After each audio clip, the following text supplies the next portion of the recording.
শোনেন, যিনি আমানত রক্ষা করেন তাকে বলা হয় আমিন। আমাদের দেশে জমিন ভাবে তাকে কি বলে? কি বলে? এর আরবি শব্দ এখান থেকে এসেছে। আমানত যিনি রক্ষা করেন তাকে বলা হয় আমিন।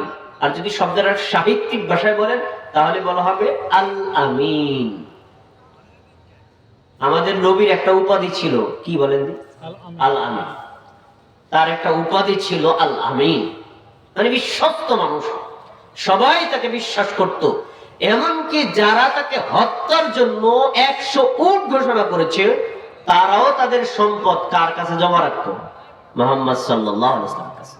এজন্য তাকে বলা হয়েছে হুয়া সাদিকুল মাসদুক, তিনি হলেন চরম বিশ্বস্ত একজন মানুষ।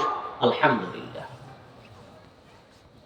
আর আমানতের যিনি খেয়ানত করেন তাকে বলা হয় খাইনুন, খেয়ানতকারী, গাশুন, প্রতারক, খাদ্দাউন, ধোঁকাবাজ।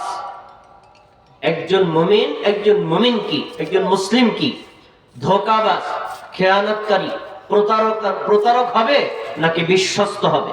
বিশ্বস্ত। আসুন, আমি আজকের আলোচনাটা 3টা ভাগে ভাগ করেছি। প্রথম ভাগ আমানতের গুরুত্ব কোরআন হাদিসের আলোকে। দ্বিতীয় ভাগ